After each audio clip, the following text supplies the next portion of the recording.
There was always something electric about my sister's birthday. Maybe it was her energy, wild, unpredictable, always craving something just out of reach. Or maybe it was the way she made me feel like I was still the older sister, despite the fact that I was only 3 years ahead of her. This year, she insisted we celebrate at her new apartment. Just something small, she'd said over the phone. You, David, the dog, and some cake. Simple.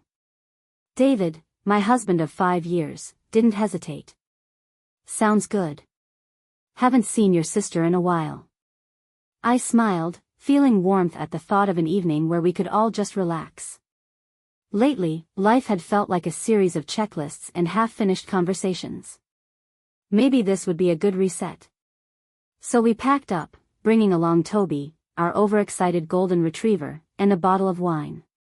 My sister greeted us at the door in her usual effortless way, barefoot, in a slouchy sweater that made her look like she just stepped out of a cozy autumn ad.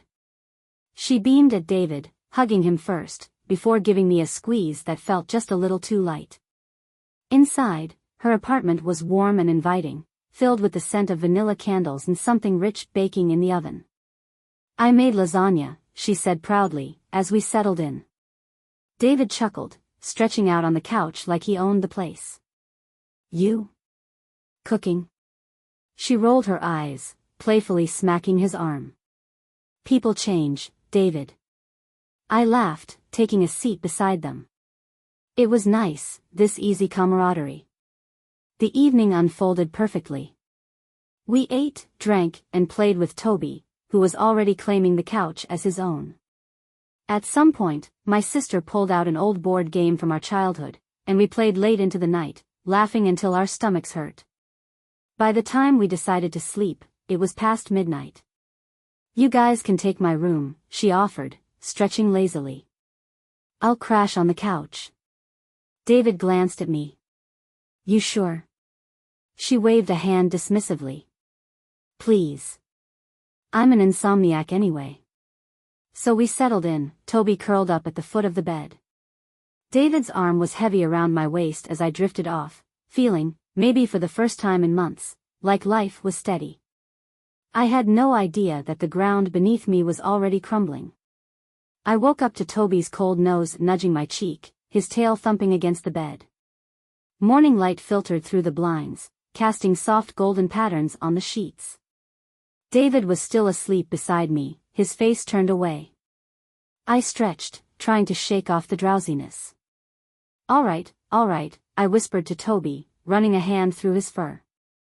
Let's go. I glanced at my phone, 7:14 a.m. My sister's apartment was silent, except for the occasional hum of a car passing by outside. Careful not to wake anyone, I grabbed my hoodie from the chair and quietly slipped out of the bedroom with Toby trotting beside me. The air outside was crisp, the kind that made your breath curl into soft clouds. Toby practically danced as we stepped onto the sidewalk, his excitement contagious. As we walked, I let my mind drift. Last night had been nice, better than I expected. David and my sister had always gotten along well, but sometimes I wondered if it was too well. It was silly, I told myself. They were just comfortable with each other. That was a good thing.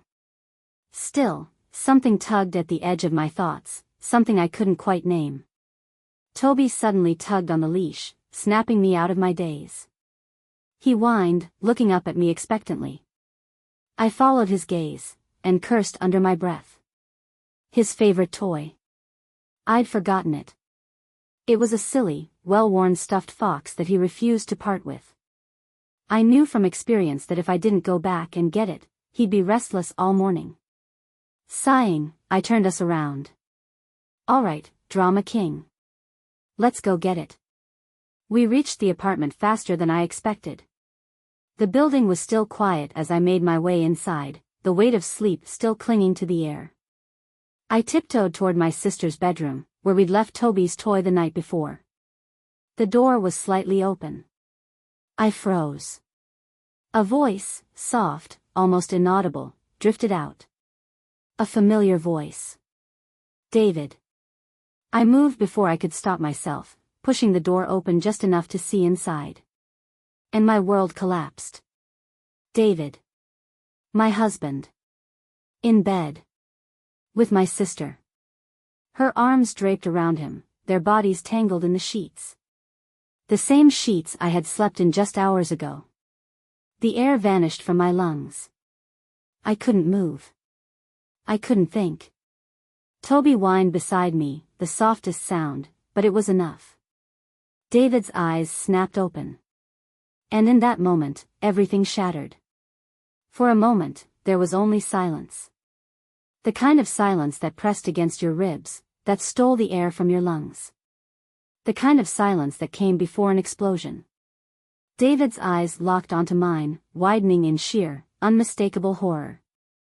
My sister, my own flesh and blood, stirred beside him, blinking groggily as if this was just another lazy morning. But when she followed his gaze, when she saw me standing there, her face drained of color. "Wait," she breathed, sitting up, the sheets clutched to her chest. "Wait?" My pulse roared in my ears, a deafening, all-consuming drumbeat of betrayal. My hands were shaking, but I couldn't tell if it was from rage or devastation. David scrambled upright, the sudden movement making the bed creak. "It's not what it looks like." A sharp, bitter laugh ripped out of me before I could stop it. "Not what it looks like." My voice cracked, jagged and raw. "You're in bed with my sister, David. What else could it possibly be?" Toby whined at my side, his tail tucked between his legs.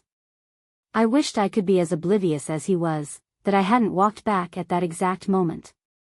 That I hadn't seen this with my own eyes. My sister, God, I couldn't even say her name, wrapped the sheet around herself like it was some kind of armor. "Please," she started, her voice barely above a whisper. "Let me explain." I held up a hand, cutting her off. If I let her speak, if I let her spin whatever excuse she was about to choke out, I would lose whatever fragile grasp I had on my sanity.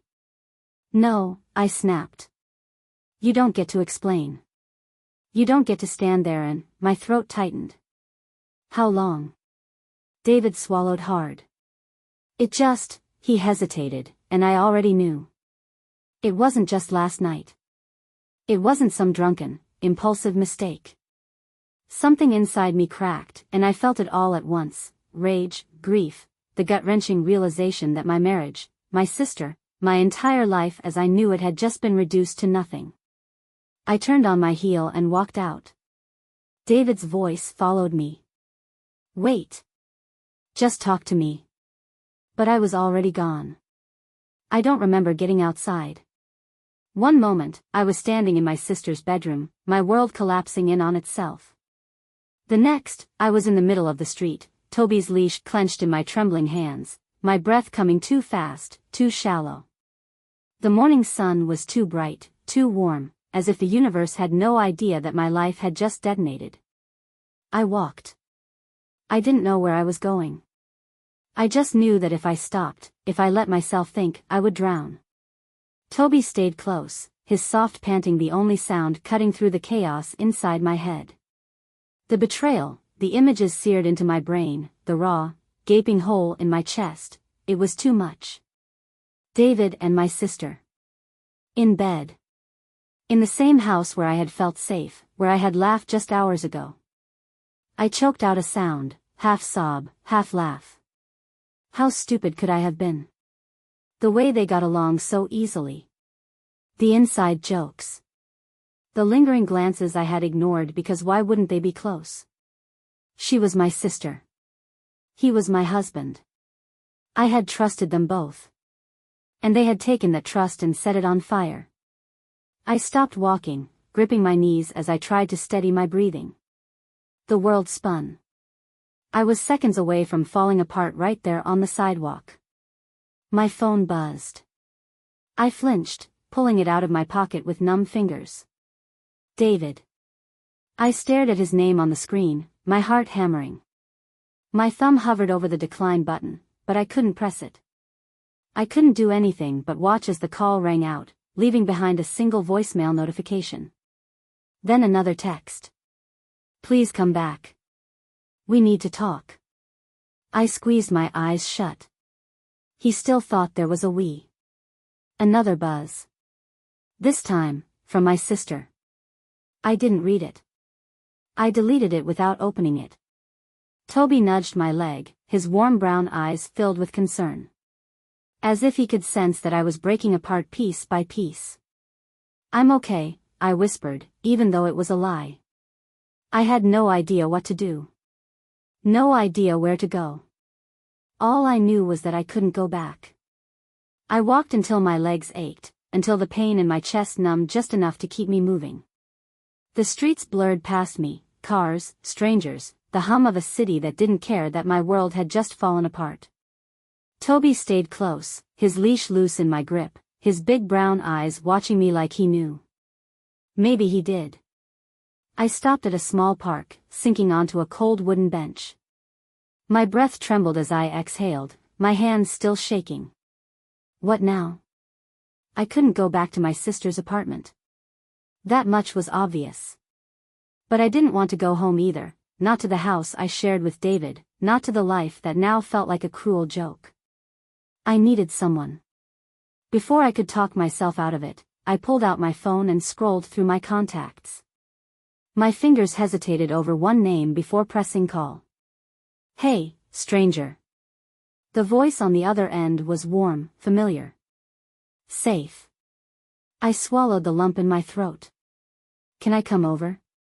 A pause. Then, softer, of course. Are you okay? No. Not even close. I just need somewhere to go. Come over. I'll put coffee on. I nodded, even though they couldn't see me. I'll be there soon. Hanging up, I glanced down at Toby. Let's go, boy. And for the first time that morning, I had a destination. I barely remembered the walk to Olivia's apartment. My body moved on autopilot, each step mechanical, like I wasn't fully there. Like I had detached from myself somewhere between heartbreak and disbelief. Toby padded beside me, his presence grounding me just enough to keep me from collapsing. Olivia was already waiting at the door when I arrived. She took one look at my face and pulled me into a hug so tight it nearly shattered me. Oh, honey, she murmured against my hair. What happened? I opened my mouth, but nothing came out. How was I supposed to say it? How was I supposed to put into words the sheer, suffocating agony of seeing my husband, the man I had built my life with, in bed with my own sister? Instead, I let out a broken, gasping breath, and Olivia just held me tighter. Come inside, she whispered. You're freezing. I let her lead me into her cozy apartment, where the smell of fresh coffee and vanilla candles wrapped around me like a blanket. The warmth was almost too much. It made the numbness in my chest feel unnatural, like I was supposed to be feeling more than I was capable of in that moment. Toby settled near the couch, resting his head on his paws, his eyes never leaving me. Olivia guided me into the kitchen, sitting me down at the small wooden table before pressing a mug into my hands. I stared at it. I don't know what to do. She sat across from me, her brows knit in concern. Tell me everything. And so I did. The words tumbled out, raw, unfiltered, jagged at the edges. I told her about my sister's birthday, about how perfect the evening had felt, how I had woken up thinking that maybe, just maybe, things were okay. And then, the walk. The forgotten toy. The moment I opened that door. Olivia's face twisted in horror. Oh my God. I let out a shaky laugh, humorless, bitter. Yeah. Pretty much. She shook her head, setting her mug down hard enough that the coffee sloshed over the rim. I swear to God, I'm going to kill them both. I looked down at my hands, wrapped around the warm ceramic. What do I do, Liv? Her eyes softened. First, you breathe. She reached across the table, squeezing my hand. Then, you decide what you want. Do you want to talk to him? Do you want to go home? Home. The word felt foreign. Where even is that now? My voice cracked. Because it sure as hell isn't with him. Her grip tightened. Then you stay here. For as long as you need. Tears burned at the edges of my vision. I don't want to be a burden. She rolled her eyes. Shut up. A watery laugh escaped me, and Olivia smiled. See? There's my girl. For the first time since that morning, something inside me steadied.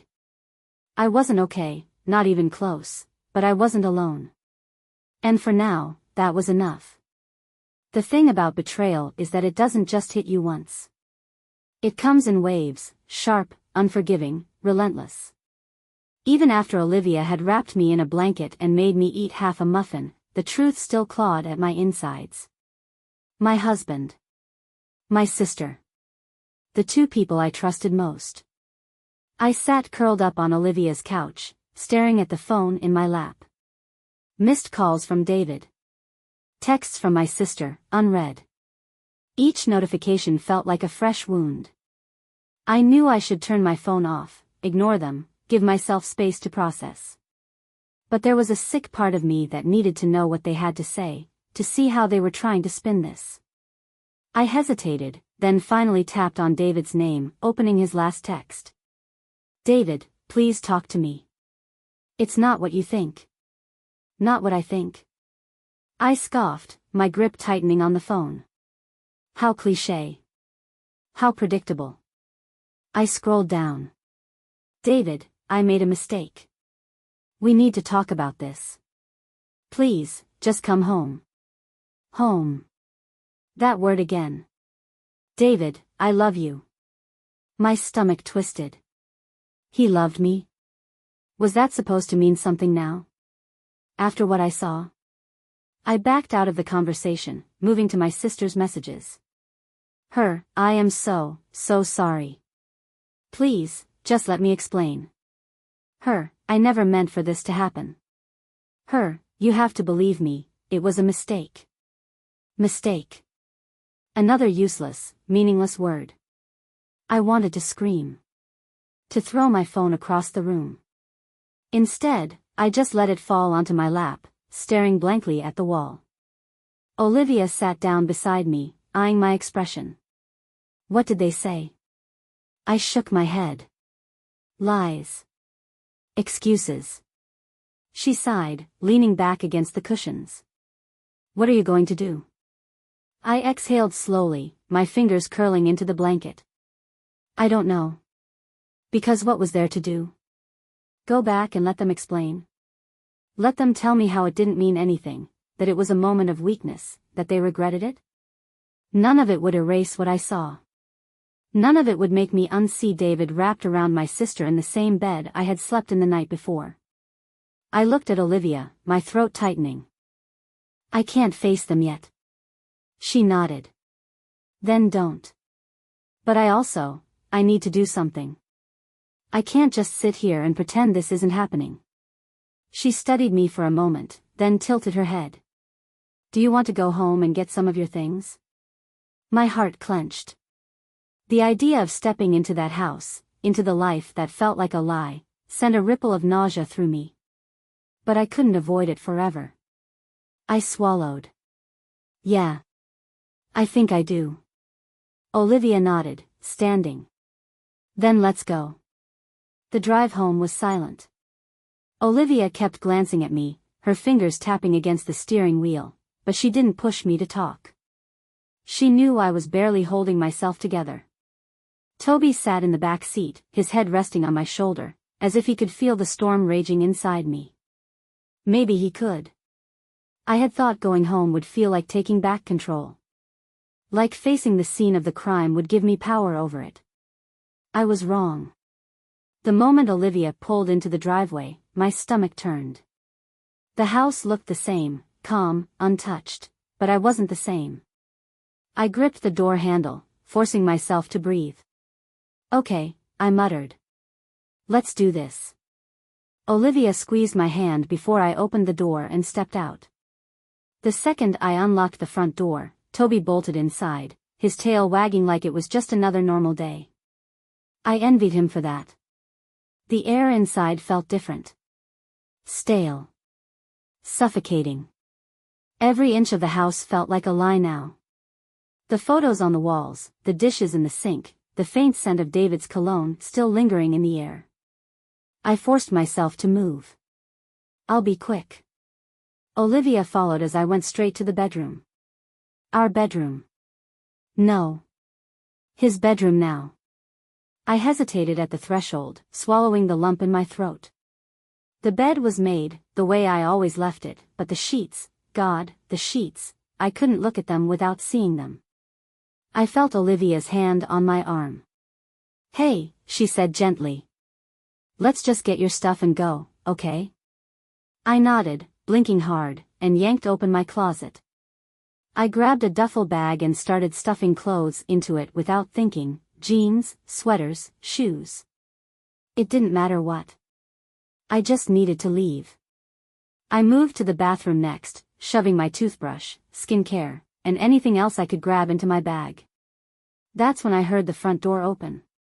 My blood ran cold. "Wait here," Olivia whispered, stepping in front of me before I could react. Footsteps. Then his voice. "Anna?" My stomach twisted violently. "David."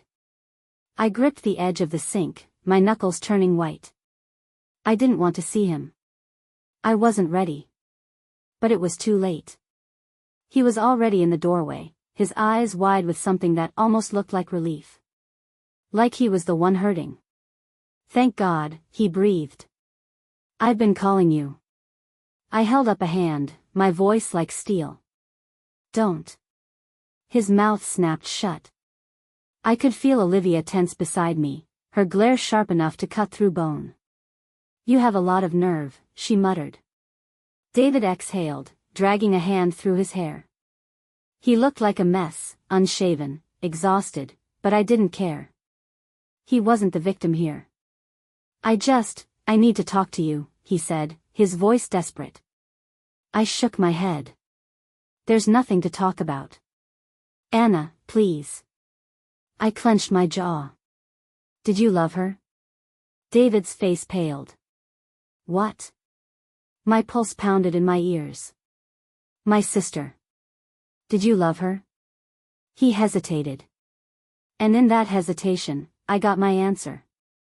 A bitter laugh bubbled out of me, sharp and broken. God. I was so stupid. "Anna, no," he took a step forward, but Olivia moved in front of me, her arms crossed. "Back off." He ignored her, his gaze locked onto mine. She wasn't, he exhaled sharply, shaking his head. "I messed up. I know I did. But it didn't mean anything." Something inside me snapped. I stared at him, feeling the last pieces of my heart crumble. It meant everything to me. Silence. David's throat bobbed as he swallowed, his hands twitching at his sides. He looked like he wanted to say something, to reach for me, but I was already gone. I zipped up my duffel bag and threw it over my shoulder. "We're done." His face twisted in pain. "Anna." I walked past him without another word. I didn't stop. Not even when he called my name. Not even when he said, "I still love you." Because love wasn't supposed to feel like this. The door clicked shut behind me, and I exhaled a breath I hadn't realized I was holding. Olivia was right behind me, her footsteps firm and steady, like she was making sure I wouldn't collapse the second we got outside. I didn't. I couldn't afford to. The weight of my duffel bag dug into my shoulder, but it was nothing compared to the heaviness in my chest.